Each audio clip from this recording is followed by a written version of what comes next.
La partie des questions-réponses. Apparemment, ça sera Turpin, l'arbitre. Ah ben voilà. Ah ben voilà. Fera pas aurait été mieux. C'est une info d'ailleurs que nous donne Gogu Dept. Si tu peux juste, Loïc, me confirmer cette petite Il était sur le match Le Havre-Saint-Etienne ce week-end, Turpin. Il va passer de Le Havre-Saint-Etienne à Paris Saint-Germain. Et il va sûrement arbitrer en Coupe d'Europe, Turpin. Oui, mais paradoxalement, en Coupe d'Europe, je trouve que les arbitres français, en règle générale, sont très bons, alors que dans le championnat de France, c'est beaucoup plus difficile, du moins à mes yeux. Allez, on commence avec les questions. Hector Oscar Guzman nous dit: salut le talk, êtes-vous prêt à accepter une fin de saison en demi-teinte en enchaînant victoire, défaite et match nul, mais finir deuxième, ou trouver notre 4-3-3 dès maintenant, mais finir quatrième? Et si j'avais lu la question avant de la poser, je l'aurais pas posé. Je l'aurais pas posé. Je pense la première possibilité. Deuxième, hein. Voilà, on va pas finir quatrième juste pour avoir une 4-3-3. Voilà. Palmarès. Oui, mais on a un 4-3-3. Te rajouter 2 matchs en août, minimum. Est-ce que je vous pose une question en attendant que les amis sur YouTube ou sur Twitch nous en posent? Loïc Lachaud vérifie pour Turpin pendant ce temps. Est-ce que vous êtes inquiet pour cette seconde place quand on voit que Nice pouvait nous passer devant et au final perdre contre Lyon, que Monaco pouvait revenir sur pareil sur nous et fait un match nul dans les dernières secondes? Est-ce qu'au final on joue pas à se faire peur, Romain? Non. Je vous l'avais dit, j'étais venu dans un Web au café pour vous dire, les gars, à Nice, ils ont joué pim pam poum. On va voir là quand le niveau monte un peu. Et c'est un peu ce qu'on a vu, c'est un peu ce qui s'est passé. Effectivement, tu n'as pas une adversité pour l'instant folle. Tu as quand même un petit matelas, mais de toute façon, on ne peut pas se permettre de s'arrêter. Je pense qu'on est quand même au-dessus et que rien que, même dans cette dynamique-là qui n'est pas bonne, qui est la nôtre, notre première mi-temps là contre Lens, ces équipes dont tu parles, Monaco, Nice, ils n'ont pas cette qualité-là, même alors que nous, on fait n'est une pas deuxième mi-temps catastrophique. Il n'y a rien qui se passe. Première mi-temps, ça va, c'était pas mal. Je pense que la deuxième mi-temps, ils calculent le nul. Ouais. Mais par contre, moi, je reste sur ma ligne de conduite. C'est malheureux, mais de début de saison, ça va se jouer jusqu'au bout. Et ça va se jouer jusqu'au bout, pas pour la deuxième place, ça va jouer jusqu'au bout entre le 3 et le 6e. Donc tu peux faire. Tu inclus Lyon aussi? Strasbourg. C'est Lyon, c'est entre le 3 et le 5e. Ouais. Remarque Strasbourg qui a une grosse dynamique aussi. Non, mais je pense que tu as aujourd'hui, on va dire, plus de chances de faire 2, 3 ou 4. Mais il n'est pas à exclure qu'il y ait un scénario qui ferait chier où tu fais 5e. Je veux dire, c'est pas inenvisageable. Il ne faut pas dire non. C'est sûr qu'on fera 2, 3. On fera 2, 3 ou 4, je pense, moi. Je suis pas certain qu'on fera 2. Lille, je crois qu'on a vu le classement, mais Lille est 5e avec. Ça serait bien que Lille se qualifie, tu vois, mercredi en Coupe d'Europe là. Lille, il faut une saison, c'est incroyable. D'être où ils en sont, en étant passé par 4 matchs de barrage. Alors, je suis d'accord avec toi, mais tu vois, j'ai fait des débats sur X aujourd'hui avec des gens qui disaient: nous, à Marseille, ce qu'on veut, c'est la Ligue des Champions, rien d'autre. J'ai dit: ok, il n'y a pas de souci. Moi, je veux le titre, personnellement. Vous voulez la Ligue des Champions, moi, je veux être champion. Donc, à ce jeu-là, je gagne. Mais il y a ce que tu veux et il y a ce que tu es. Ce que tu es depuis 5 ans, c'est une deuxième place, une demi-finale de Ligue Europa qui te permet cette année d'avoir des liquidités et de ne pas être en galère par rapport à ta 8e place désastreuse. Lille, par exemple, sur les 5 dernières années, c'est un titre de champion, 2 8e de finale de Ligue des Champions. Et peut-être un quart. Donc, il n'y a pas photo, les gars. Sur le projet club, on est en retard. Ça me fait chier de le dire, j'aimerais bien qu'on soit... Mais on est en retard sur ces équipes-là. Et sur Monaco, pareil, on est à la bourre. Alors si on termine devant eux, tant mieux. Si on gagne du temps en se qualifiant en Ligue des Champions directement, donc à la 2e ou la 3e place, tant mieux. Mais pour en faire quoi? Mais il faut que les gens... Et surtout, il faudra bien utiliser tout ça. Mais il faut que les gens ils se rendent compte que c'est... Et qu'on me dise pas: ah, mais on joue qu'un match par semaine. Non, si tu fais 2 ou 3, c'est une très bonne saison. Et c'est un gros pas en avant. Il faut se rendre compte que tu es en retard par rapport à certains clubs en Ligue 1. C'est factuel. Il ne faut pas s'inventer des vies. On est l'OM. On est qui depuis 30 ans, en fait, à part le titre 2010? On est l'OM, on est qui? Par rapport à Lille, on est qui, par exemple? Ah oui. Ça me fait chier de le dire, frérot. Moi, je suis amoureux de l'OM, mais on est qui? Après, nous, on a fait on est le meilleur public de France. On a fait des parcours européens qu'ils n'ont pas fait. Ils ne sont pas arrivés en finale. Non, mais je veux dire, de se dire, genre, on est l'OM en mode chaque année, tu dois lutter pour la deuxième. Mais non, en fait, non. Alors, pour l'instant, oui, non. Si. J'aimerais qu'on le fasse. Non, mais Bastien, pour l'instant, non. si. Il y a les budgets Tu es aussi. le deuxième plus gros budget de France. Oui, d'accord. Allez, Voilà. oui. Et ça on est loin, tu te dois quand même. Et non, t'es le deuxième plus gros budget. Non, mais c'est vrai, mais je veux dire. Tu joues à tous les matchs à guichet fermé, tu as le deuxième plus gros budget. Alors, on n'est plus l'OM d'antan. Ouais, voilà. Ouais. Mais on est quand même l'OM sur la scène nationale. Tu dois jouer le podium chaque année, voilà. Moi, c'est ça que je suis en train de dire. Oui, mais je te dis que si tu n'es pas sur le podium, si tu es 8ème comme l'année dernière, là oui, c'est désastreux. Mais de toute façon, le projet vraiment Longoria. Parce que Monaco et Lille sont devant toi.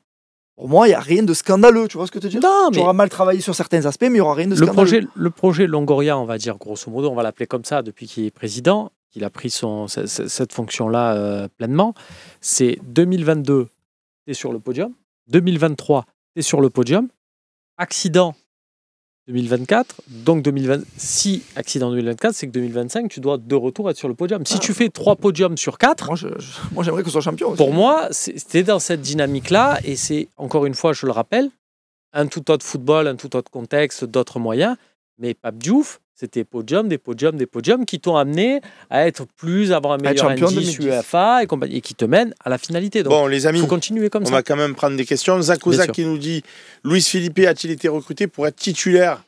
On peut vraiment se poser la question aussi. Ça fait 2 mois qu'il est à l'OM. Est-ce qu'il faut 2 mois pour préparer un joueur? Peut-être que vous avez plus d'infos que moi, mais je ne sais pas ce qui se passe avec ce joueur. En fait. Moi, je l'ai déjà dit ici, il est arrivé en surpoids. Et il a voulu rattraper vite le temps. Et quand tu fais ça, tu te blesses. Et en plus, moi, je pense qu'il a été recruté surtout parce que c'est une opportunité de marché. Tu me diras, c'est pour la revente après. C'est-à-dire que non, pas pour la revente. C'est que c'est un joueur de classe internationale avec des références et qui était à 0 €. C'est bien quand c'est une opportunité, mais moi, je pense du coup que s'il y a erreur, c'est une super opportunité. Je reviens à dire. Malgré que c'est une opportunité. Oui, mais il fallait la tenter tous les jours. C'est-à-dire que pour moi, et je reviens, c'est comme Eric Bailly.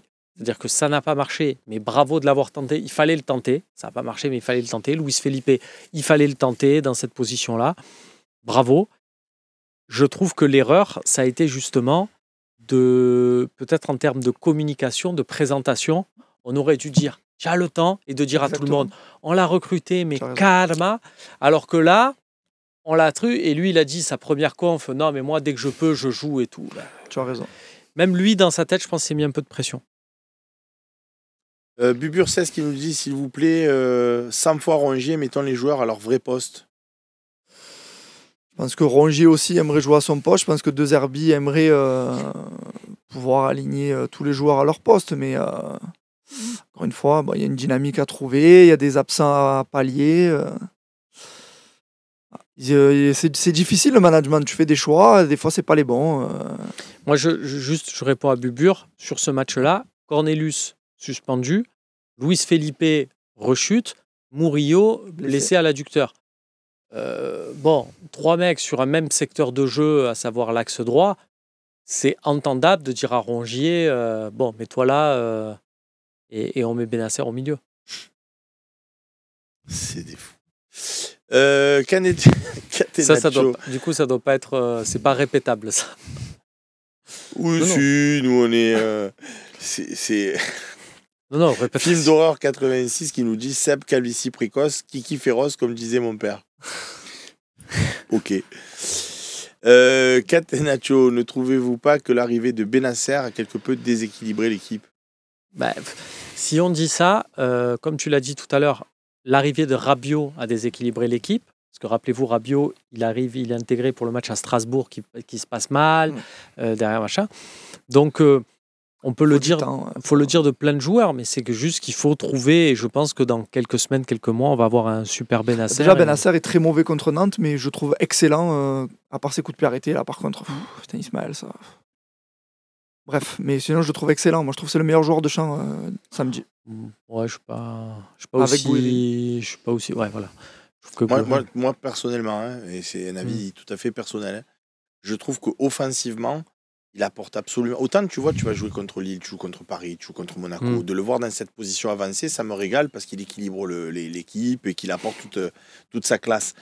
Mais quand on joue contre des Auxerre, des Lens, des Nantes, il n'a pas ce pouvoir de percussion, quoi, pardon. Non, et puis il pourrait frapper de loin. Lui aussi pourrait frapper de loin. Mais moi, j'aimerais avoir sur ces équipes qui jouent bloc bas, des joueurs qui soient capables d'apporter de la folie. Et donc, je préférerais le voir un petit peu plus bas sur le terrain, qu'il apporte lui-même un surnombre offensif, qu'il apporte des décalages, plutôt que de le voir sur ce poste d'attaquant gauche ou sous Gouiri, quoi, où je trouve que c'est vraiment pas, encore une fois, c'est qualités.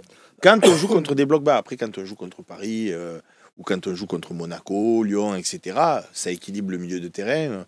Why not? Et d'ailleurs, on a vu des très bons matchs dans cette configuration. Mais je trouve que voilà, des fois, j'ai l'impression qu'on est un peu prisonnier d'un système. Je suis pas con. Que pensez-vous du possible changement d'emblème du club? Avez-vous été consulté? Personnellement, je n'ai jamais aimé ce logo insipide. Tiens, qu'est-ce que tu en penses, toi, Sylvain? Déjà, je pense qu'il faudrait sonder les premiers intéressés qui sont les supporters. Pourquoi y toucher aujourd'hui? Est-ce que c'est une question de marketing, de priorité, de vente à l'étranger? J'en sais rien. Quel est l'objectif recherché là-dedans? Justement, auprès des supporters, il y a beaucoup de supporters qui n'aiment pas trop le logo actuel, qui veulent revenir au logo historique. Avec, en fait, ce que se plaignait à la base Christophe Boucher, c'est que la mention droite au but qui était inscrite au milieu sur une bande faisait penser à un sens interdit, à une interdiction. Ouais, c'est pour ça qu'il s'était passé avec ce droit au but marqué en bas et qu'il y a beaucoup de personnes qui se plaignent. Et l'OM, les dernières années, avait engagé des gens exprès pour penser nouveau logo. Il y a même, on peut le dire maintenant, il y a quelques années, une collection qui avait été imaginée avec l'ancien logo. Et au dernier moment, une personne au club qui a pris congé depuis, qui fait partie du turnover administratif, a dit non. On ne sort pas ça juste parce qu'elle n'avait pas été consultée. C'est des problèmes d'ego aussi à l'intérieur d'un club avec des services marketing, administratif, autres. Bon, une fois qu'on a dit ça, effectivement, c'est toujours un peu un serpent de mer. Il y a des collections quand même qui sortent de l'Olympique de Marseille avec d'autres logos. Et des fois, il y a même des logos qui ont été à l'étude. Franchement, on critique le logo Boucher, c'est bien, des fois, on regarde, il y a des trucs qui sortent aussi pire. Il faut faire attention. Mais effectivement, c'est à l'étude. Après, il faut juste comprendre que par rapport à tout ce que tu as produit depuis des années, quand tu changes un logo, c'est pas neutre. Il y a énormément de choses à modifier. C'est pas juste, on fait des nouveaux maillots, on change de truc. Il y a beaucoup, beaucoup de choses. C'est pas une décision qui se prend à la légère. Il y a Anthony Dumorbihan qui nous dit dimanche soir, on sera probablement 3e. Donc, il pense que Nice va gagner sa rencontre pendant que nous, on va perdre à Paris. Il restera 8 matchs avec 5 victoires, 2 nuls et 1 défaite. Est-ce que ce sera suffisant pour faire podium? Oui, totalement. Oui. Même 4 victoires, 2 nuls, 2 défaites, je pense. C'est oui, d'autant que tu joues quoi? Lille et Monaco, on disait tout à l'heure. Si par exemple, tes 2 nuls, c'est contre Lille et Monaco et que tu gagnes les 4 autres et que tu en perds 2, c'est bon.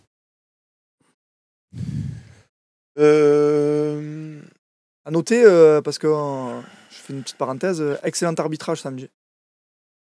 Pour ceux qui nous traitent de ouin. Alors, excellent arbitrage. Moi, j'ai trouvé si on se passe dans le camp de l'Olympique de Marseille, oui. Si on est neutre, est-ce que Rongier, il n'aurait pas mérité d'être exclu? Ça, Maxence, il t'a pas dit, tu diras à Romain Canuti, ça, il t'a pas dit. C'est pas une erreur manifeste. Ah, c'est bizarre. Il dira quoi? Il met un carton jaune, donc c'est pas une erreur manifeste. Mais bon, oui, ça peut, oui. Tu sais, les arbitres et tout, non, il t'a pas dit. Mais je pense que les Lensois peuvent être heureux parce que peut-être que si Rongier prend un rouge, tu joues le match différemment et ça finit à 0-0. Scénariste sur Canal. Très fort. Donc en fait, on s'est fait carrer par l'arbitrage. Parce qu'ils nous ont pas exclu Rongier. Oh non, on s'est fait voler. Ah ouais, celle-là, elle est pas mal, celle-là. Bon, j'ai X qui bug là depuis tout à l'heure. Apparemment, ça sera Clément Turpin. Mais bon, c'est pas des comptes. C'est pas des comptes. C'est pas des vérifiés. C'est pas des lol. On va passer des coups de fil. Ah, il y a 8 minutes sur 90 minutes. A été dévoilé apparemment sur 90 minutes. Ils disent que ça sera bien Turpin. Ah, si c'est Turpin, ça va être dur. Si c'est Benoît Bastien, ça va être dur. Si c'est le Texier, ça va être dur. Il n'y a que Steph. Ouais. C'est jamais mou. Quoi. Est-ce que vous vendez, l'enfant divin nous dit, est-ce que vous vendez Luis Enrique à 15 millions cet été? 15 non, mais 25 oui. À 20, ça passe. Allez. Ouais, attendons qu'il devienne international brésilien, là, qu'il se prenne une petite sélection, ça monte un peu le prix. Il faudra voir où on est cet été aussi déjà. Charlie Gouillard nous dit, est-ce que Lyon peut vous envisager qu'il puisse nous passer devant d'ici la fin de la saison? Je pense que Lyon a une belle carte à jouer en Ligue Europa. Je pense que, tu sais quoi, Bastien, quand je t'entends, c'est entre Lyon et Lille.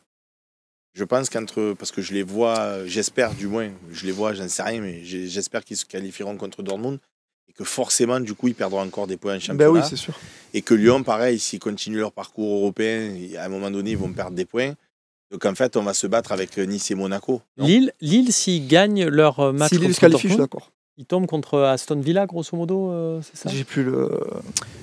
Par contre, si Lyon passe Bucarest, ils jouent Manchester United, qui a plus que la Coupe d'Europe à jouer. Lille, ils prennent Barcelone s'ils se qualifient. Ok. C'est pas le même. Voilà. Après, ils peuvent. Hein. Non, mais moi, Ou je suis d'accord avec Benfica. toi, Seb. Je suis d'accord avec toi, Seb. Si les deux passent, ils vont y laisser des plumes. Mais ça ira pas toucher la deuxième place, je pense. Parce Ça que jouera la peut-être à prochaine 4, journée, 3. Lille, ils vont à Nantes. Monaco, ils vont à Angers. Non, mais Ah, mais Lille, ils vont à Nantes et mercredi, ils ont un gros match, Lille. Ça va être pas facile. encore une fois, Après, ils reçoivent Lens, tu vois. Le match d'après, ça sera une derby du Nord. Celui-là, ils vont le gagner. Hein Celui-là, ils vont le gagner. Monaco, ils recevront Nice pendant que nous, on va à Reims. Parce que Reims, ils sont derniers. Il faut qu'on prenne Reims, 3 points. cette année, j'espère qu'on va leur mettre. Mais ils ont fait match nul au parc, ce que tu disais tout à l'heure. ouais, mais il y a un petit moment là, je crois qu'ils sont plus du tout dans Après, cette il y aura un dynamique. Lille-Lyon, la journée d'après, pendant que nous, on reçoit Toulouse. Donc, il va y avoir Non, quand mais même pas mal de après Paris, confrontations il faut directes. enclencher une nouvelle série. Il faut enclencher une série de 2-3 Monaco, victoires. ils iront à Brest. Donc, et nous, après, on va aller à Monaco. Donc, bon, on va pas faire tout le calendrier, mais il va y avoir aussi des Mais bien sûr. Bien sûr. Monaco qui fait nul à Toulouse, c'est pas prévu au. Olympique de Au Mars, Nike, 93, qui nous dit tu préfères signer Et 5 Kerrer, ton collègue, tu m'as dit non, mais Kerrer, cette année, hein, Bidon. t'as bien aimé sur l'action. Mais qu'est-ce que Bidon. c'est tu préfères donc Tu Pour préfères ça, je le lis pas. Deux jambes à mousse. Rudy Lover, pardon. Bastien, comment on fait pour remotiver un joueur pro qui devrait l'être? Il pense à Greenwood et Enrique. Je pense que c'est pas une question de motivation, mais peut-être une question d'ego et de ce qu'a dit Roberto et de ce qu'a évoqué surtout Romain tout à l'heure. C'est et ça nous est arrivé tellement de fois cette dernière décennie, c'est de se dire à un moment donné, c'est pas parce que tu enfiles le short de l'OM, il y a 67 000 personnes qui vont t'encourager que ça y est, ça va aller, ça va être un bon match. Non, le football, et d'autant plus le football d'aujourd'hui, c'est je me salis le short, je fais du contre-effort, je propose des choses à des copains, je fais du dépassement de fonction, je suis, et pour reprendre le truc d'entreprise, proactif, et je ne laisse pas les actions venir à moi. Donc, c'est pas forcément une question de motivation, mais c'est une question de mentalité. Et là, Balerdi a raison. Au quotidien, tu dois te dire que c'est pas parce que tu enfiles ce maillot exceptionnel et magnifique qu'on aime tous que ça va rouler. Non, il faut aller le chercher. Ça tombe pas du ciel. Et c'est pour ça que par rapport à ce qu'il disait, d'une manière générale, évidemment, il y a des exceptions, et puis de toute façon, il faut de tout pour une équipe. Mais c'est vrai que moi, j'ai toujours une tendresse particulière pour les profils. Tu sens que dans leur carrière, l'OM, c'est le firmament, c'est le sommet. Que des mecs qui sont là, mais qui étaient programmés pour être plus haut, parce que du coup, tu es obligé, un Greenwood, toute la saison, tu manies le bâton, la carotte, pour est-ce que tu lui tapes dessus, mais tu peux pas trop lui taper dessus, parce que tu comprends, il va te faire gagner des matchs et tout. Moi, je crois c'est que pour ça sur que le j'ai long terme, toujours à l'OM, j'y crois pas. C'est Moi, pour ça que j'ai toujours aimé, par exemple, même quand il avait du déchet, et je me prenais la tête avec mes amis, je me rappelle, Mamadou Niang. Eh ben, Niang, Il c'est avait l'exemple une- parfait de Il ça. avait la une Madame débauche, Niang, il avait une c'est débauche génie. d'énergie. Ludo Sud nous dit Bastien, les Giants n'ont rien gagné depuis 2011. Tu vas nous porter la poisse avec ton sweatshirt. Alors, tu sais quoi, les Giants, les Mavericks. Non, je vais te raconter du dossier, je vais te raconter une anecdote. Je suis allé donc acheter ce pull en 2012, l'année d'après où ils sont champions. Les Giants, c'est quoi? C'est C'est le Quick? baseball. Ah, pardon, à c'est San un- Francisco. Ah merde, je pensais que c'était le truc du Quick. Ah, toi aussi. Et du coup, je suis allé les voir jouer. Écoute, le corbeau que je suis. C'est pas cordeau, c'est corbeau. Je suis allé les voir jouer match de mi-saison. Il fallait qu'ils gagnent pour passer dans la bonne truc. Ils ont perdu. Voilà. Laurent Et ils n'ont pas été champions. Deli Lucas sur YouTube nous dit est-ce que vous pensez qu'on peut imaginer De Zerbi mettre un bus un peu à l'instar de ce qu'avait fait Garcia dimanche à Paris? Non, mais par contre, une compo avec beaucoup milieu de terrain comme face à Lyon. Ah, excuse-moi, Bastien, tu sais que je t'adore, tu sais que je t'aime bien, je sais que tu respectes De Zerbi et moi aussi j'adore Roberto. Mais si dimanche il nous met Greenwood, Guerri, Mopé et qu'il nous fait une armada offensive, je lui dis va prendre de l'aspirine et non mais ça va. Non, moi, tu je joues pense contre Lens qui est décimé, tu mets que des défenseurs et tu vas. Moi, je pense qu'il va mettre plein de milieu. Moi, je pense qu'il va mettre plein de milieu. Ben, j'espère bien Peut-être qu'il que va mettre plein Greenwood de ne milieu. démarrera pas. Qui va mettre derrière, tu penses? La même que face à Lens. Génial. Et c'est quoi ta solution, toi, Cornelius, axe droit? J'ai pas de solution. Moi, je suis là pour poser des questions. Oui. Ça t'arrange. Ça se limite à ça. Moi, je te dis la vérité. Tu mets Cornelius axe droit comme Paris? Moi, je ne comprends pas, étant donné que Luis Felipe il est rentré la dernière fois un quart d'heure, je comprends pas qu'il soit. C'est vraiment un défenseur. Et pour le coup, moi, je voudrais qu'on défende sur ce match. Moi, je préfère qu'il mette Luis Felipe s'il est en forme que Cornelius axe droit. Je suis d'accord avec toi. Ah ben oui. Mais moi, plutôt, je préfère voir Valentin Rongier plus haut sur le terrain aussi. Moi, des joueurs qui sont au milieu, qui jouent derrière, je ne supporte pas ça. Tout comme je ne supporte pas Rabiot qui joue sous l'attaquant, parce que pour moi, c'est un milieu relayeur et c'est absolument pas un lié de percussion. J'aime bien qu'en fait, on fait jouer les joueurs à leur poste, quoi. Mais bon, ça, je dis rien. Les amis, je pense qu'il est 19h11. On a fait le tour de la question. Merci Romain pour ta présence. Merci Bastien d'avoir été des nôtres ce soir. Yes, merci à vous. Et merci à Sylvain Souvestre de nous avoir fait le plaisir de partager cette émission. Merci à vous de nous avoir suivis. Pas de temps additionnel ce soir. Voilà, c'est comme ça. De temps en temps, on le fait. De temps en temps, on le fait pas. Mais on se retrouve demain pour l'OM au café. Évidemment, jeudi, il y aura aussi, mercredi, l'OM au café. Jeudi, l'OM au café. Tous les jours, il y a l'OM au café. Demain, je serai avec un invité, comme ça, un supporter de l'OM qui est du Danemark sur un projet. Et ça sera l'occasion de dire un peu comment c'est vécu. Donc, demain, l'OM au café. Et on se retrouve jeudi. Sauf si je décide de faire un OM au café d'ici là, jeudi, parce que ça sera l'avant-match face au PSG et on se posera plein de questions, les amis. Prenez soin de vous, portez-vous bien et à bientôt. Bye bye.